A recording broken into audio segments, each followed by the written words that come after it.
more about what that has to do with worship. Before I start, I want to give a quick little shout out to my parents, my beautiful little sister. Thank you for coming. Actually, she's my, I have to start saying younger sister, because you're not little anymore. And just because you're in 9th grade, man, that's a basketball all-star right there. Nationals. We like 8 foot tall or something like that? No. But you can block someone 8 feet tall. The flood. Just to avoid confusion, I won't be actually talking about Noah's flood in the ark. This is a different flood. So if you're looking at this sheet, the first thing it says is how much time do we spend in worship? And the reason I printed this out is because I'm going to be giving you a bunch of numbers. There's some math to it. Now, I don't want you to have to try to calculate this in your head. And I don't feel like writing. So it's right there for you to see. And I just want to set up for what I'm going to be preaching about. And what you see, the numbers there, these are my numbers. So you can change out yours if you like. How much time do you spend in worship? So for me, I did 3 services on Sunday, 1 service on Wednesday, 1 service on Thursday. 5 services, totals about 105 minutes. Okay, and then you figure out how many minutes are in a week, and it's about 10,080. And so it's time to go all the way back to your algebra class where you had to do fractions and all that kind of fun stuff. So you put the 105 over 10,080, and you get a decimal number. Round that off to a fraction, it's just under 1%. What's your point, Alex? If worship is this right here, what we just did, and that's it, with music, on a stage, with a band, with an amazing vocal team, I really want to thank the entire worship team. You guys, you come here week after week, and I definitely couldn't do it without you guys. I appreciate you. But is that what worship is? Or is that only what worship is? Because if that's the case, then me, who is in 5 services a week, I worship 1% of the time. And so let this just be like a little bit of an eye-opener to you. What you have to do is figure out what else you can do in your life that you can call worship. Because you don't need a guitar, you don't need a microphone, you don't need drums, you don't need a stage. If worship is only at church when the music is playing, man, we're not doing a very good job there. Especially if God's calling for 10% of our time, we're short it by about 9%. So how much time do we spend sleeping? This is me. About 6 hours, give or take, 7 days a week. It totals to about 25%. Some of you, that might be 50%, because you sleep, 10, 12, 13 hours. You get up at like 3 o'clock in the afternoon and your day just started. Some of you, it might be like 10%, 12%. You go to sleep and you sleep for about 2 hours. Then you're done. What about eating? Not cooking, not preparing a meal. Actually, you're sitting down at the table eating. For me, it's about 3%. Working, if you do about a 40-hour-a-week job, then you have about 24%. Driving, and this just really depends on where you live, where you go. For me, it's about 3%. Some of you maybe about 30, 40, 50. I heard people coming from, where do you, Nicole, you live in Rome, Texas? Where? Rome? That's a boat. You gotta take a boat to get here from there. So my point is, we have all these numbers, all this math. If 1% is our worship, we got to do something else. And I'm not trying to condemn you or convict you. I want to show you where in your life can you call worship. Because again, it doesn't have to be at church, because church isn't 24/7. We're not here. I'm not even here all the time. As much as me and Taylor and Pastor Ryan, as much as we spend up here, we're not here all the time.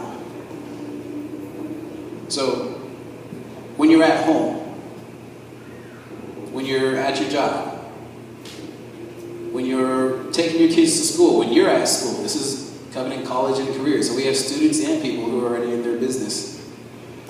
Where in your life can you call worship? If we're actually going to say our worship is 10%, then we need to have about 2.5 hours every single day devoted to God. 2.5 hours? 2.5 hours? Alex, I can't do 2.5 hours. I have kids, maybe some of you. I have a full-time job. I'm a full-time student. I come to church as much as I can. So, if that's the case, then you see right here, I left you 8 blanks where you can leave an excuse. So go ahead and fill those out.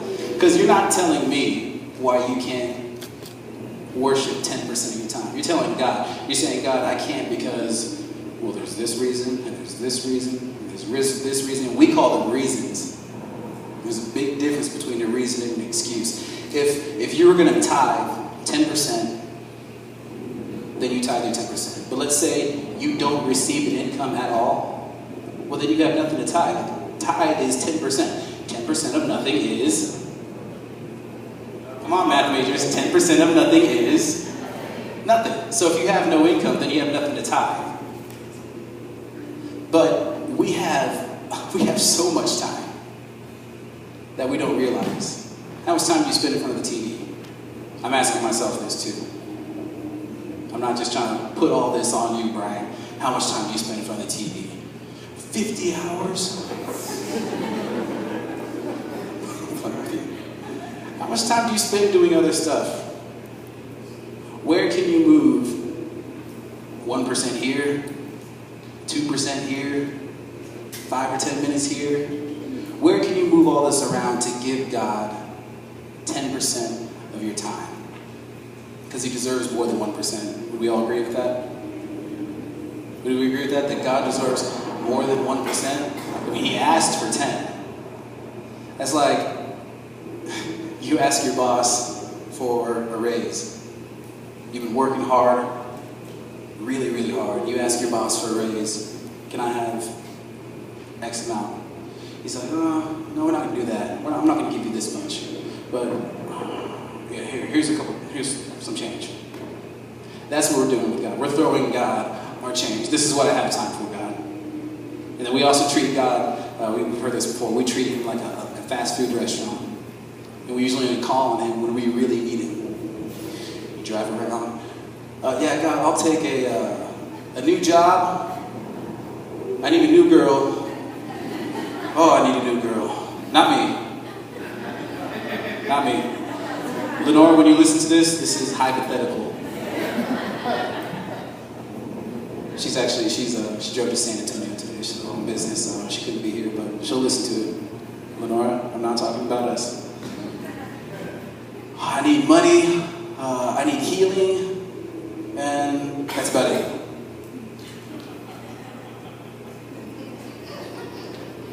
That's what we do. Oh, I forgot my healing.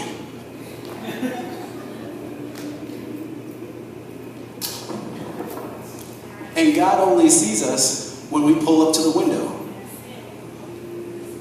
We have to find time. Again, I'm not just talking to you, I'm talking to myself. We all have to find time that we can devote to God. Now, I'm not saying you have to spend the first 2.5 hours of every day. You have to wake up 2.5 hours early every single day so you can spend that time with God. No, spread it out. Because first of all, you don't want to do 2.5 hours in the beginning and then nothing else the rest of the day. So that's just a little setup for what we'll get into. 1 Corinthians 13, we all know this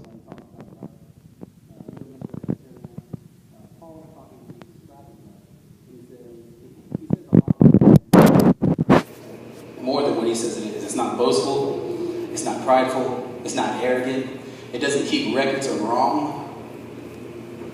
Someone needs to hear that again. It doesn't keep records of wrong. It's not jealous. It hopes all things, endures all things, believes all things. Love never fails. Wow, Paul, that's pretty steep. That's kind of hard for us to follow. Why? Because we have flesh. And we're not perfect. And Paul didn't even have perfect love. But we have to treat him like we could do that. So what does this have to do with worship? What does this have to do with a flood? What is that? That is supposed to say the flood. But the font that I use apparently isn't downloaded on the computer up there. So we get a few Greek letters. Does anybody speak that? Why didn't somebody tell me? I'm sitting up here. It's like a full behind. In the spirit, that says the flood.